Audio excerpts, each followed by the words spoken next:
Merci beaucoup Christian Ball, on revient vers vous après pour les questions de la session de questions qui est ensuite. Je passe à Édouard Tessier, parce qu'on a parlé de management. Alors voilà, Christian nous parlait notamment de ce chef d'atelier qui avant était un peu une divinité. Voilà, une fois qu'il avait parlé, il ne pouvait plus rien dire. Donc Édouard, qu'est-ce que vous pouvez nous dire aujourd'hui sur ce sujet du management et de la motivation à l'ère du numérique, à l'ère de l'arrivée de nouvelles générations sur le marché du travail? C'est à vous. Merci François. Alors effectivement, je vais vous parler de management, je vais vous parler de motivation. Pour ma part, je suis consultant en transformation des organisations et j'aide les entreprises à tirer parti de cette révolution numérique qui va de plus en plus vite. Et mon sujet en particulier, c'est le lien entre le stratégique et l'humain. Alors pour travailler, pour faire ce travail dans les entreprises, je fais beaucoup d'enquêtes, beaucoup d'écoutes sur le terrain.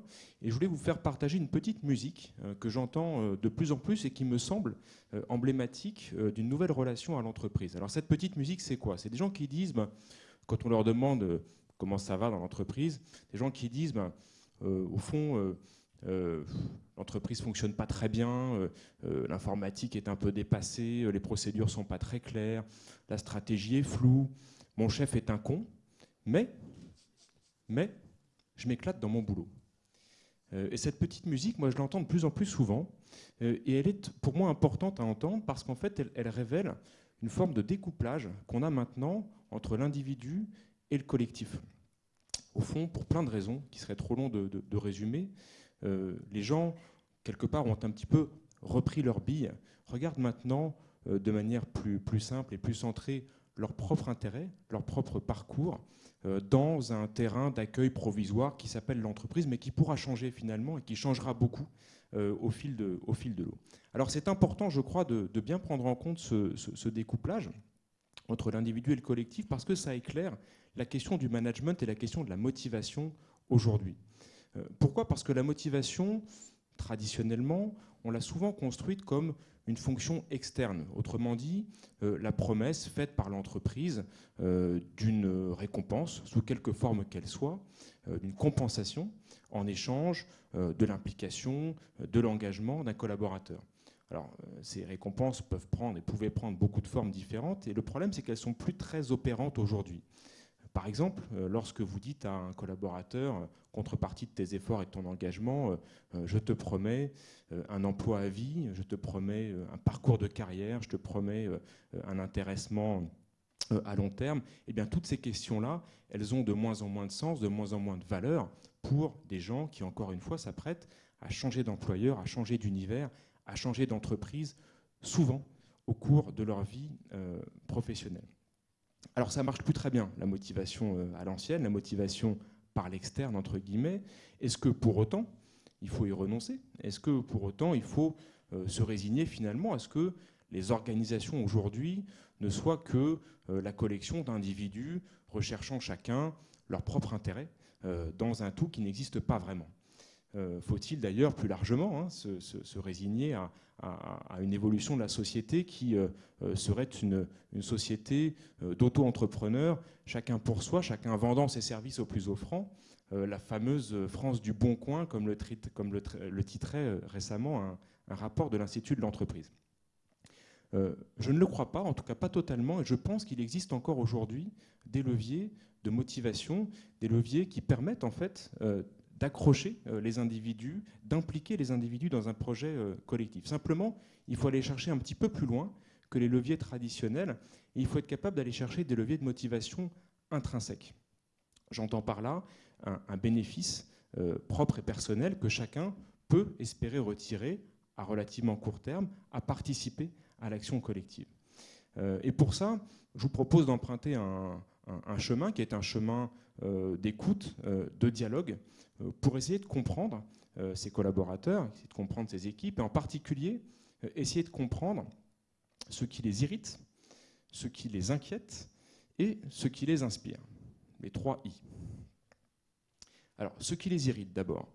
Vous savez, on dit souvent dans les théories de la motivation qu'avant de rajouter des nouveaux facteurs de motivation, il est plus efficace de retirer ce qui démotive les gens, ce qu'on appelle les irritants classiquement dans les entreprises. Alors des irritants, moi qui encore une fois, côtoie beaucoup d'entreprises aujourd'hui. Il y en a 3 qui reviennent très souvent.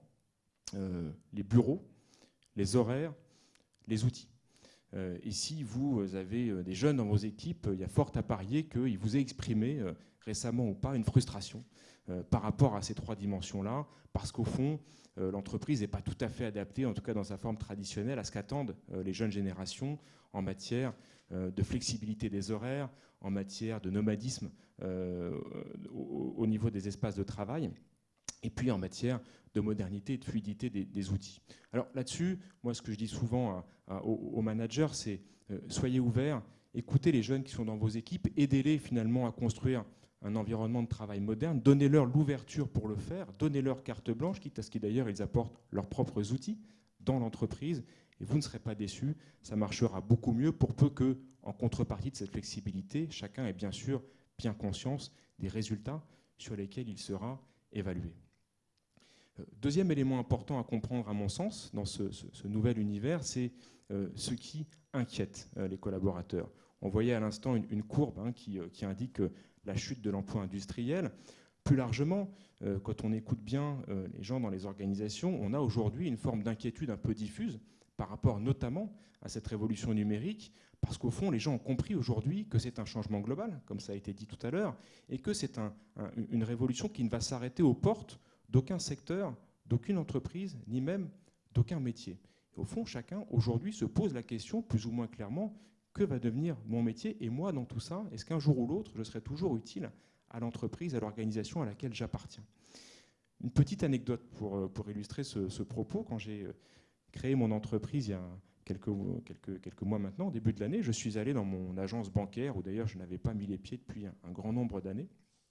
On fait les formalités, on ouvre le compte bancaire, on signe tout ça, puis à la fin, ma chargée de clientèle me dit « Mais au fait, vous faites quoi comme métier ?» Alors je lui raconte la révolution numérique, le lien entre le collectif, l'individuel, la traduction dans les métiers, etc. Puis là, je la vois qui ouvre des grands yeux, et elle me dit « Vous voyez, regardez autour de vous. » Alors je me retourne, là, on avait des vitres un petit peu fumées.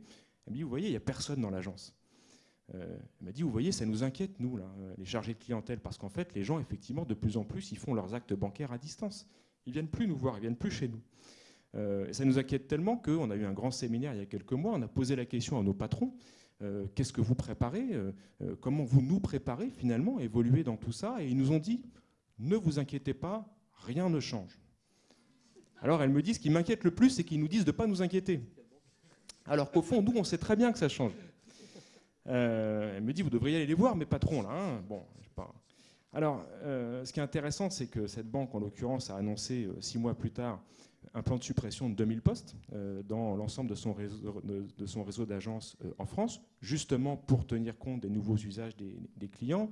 Et ce plan a suscité une crispation qui aurait été certainement moins importante s'il avait été préparé. Autrement dit, si on avait expliqué un petit peu en amont aux gens plus clairement et de manière plus transparente que le contexte change et que dans ce contexte-là, on peut chacun être acteur de l'évolution de son métier. Voilà, je voudrais terminer effectivement par le troisième point qui me semble important dans ce travail d'écoute et de dialogue à mener avec les collaborateurs, c'est de bien comprendre ce qui les inspire. Alors bien sûr, inspirer des collaborateurs, c'est, on le dit souvent, c'est avoir un beau projet, un projet ambitieux, un projet attractif, un projet irrésistible, comme disent les anglo-saxons. Néanmoins, ça ne fait pas tout, parce que le plus beau des projets, s'il ne laisse pas une place à chacun dans l'entreprise pour y contribuer, pour y mettre un petit peu de lui-même, pour y mettre presque parfois ses tripes dans la mise en œuvre, eh bien ce projet, il ne sera pas actionnant, il ne sera pas motivant.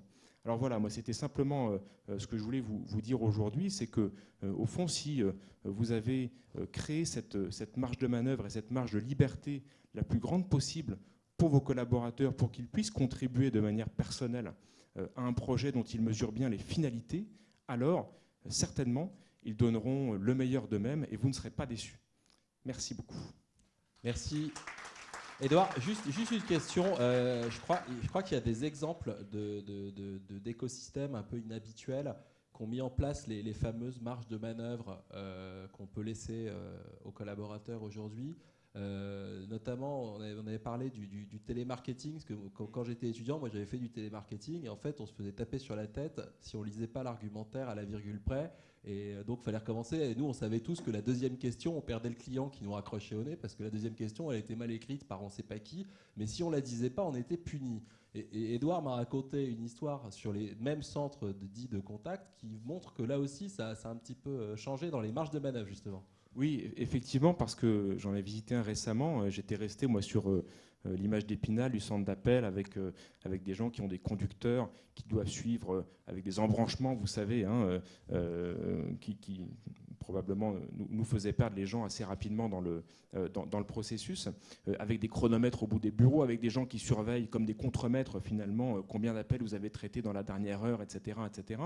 Eh bien, le centre d'appel que j'ai visité il y a peu de temps était en fait très différent, puisqu'en fait, il était constitué d'un certain nombre de personnes, hein, des téléacteurs, dont certains d'ailleurs étaient physiquement présents dans ce centre d'appel, mais d'autres étaient chez eux, sachant qu'il n'y avait pas de politique de l'entreprise sur ce sujet, ou en tout cas pas d'obligation.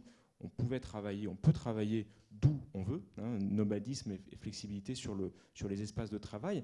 Et puis ces gens étaient en fait directement en prise, très souvent en chat en fait avec les clients, hein, de l'entreprise pour laquelle ils travaillaient, sans conducteur en amont, parce qu'en fait devant répondre toujours à des questions nouvelles, sachant que les produits eux-mêmes et les services associés changeaient tous les jours.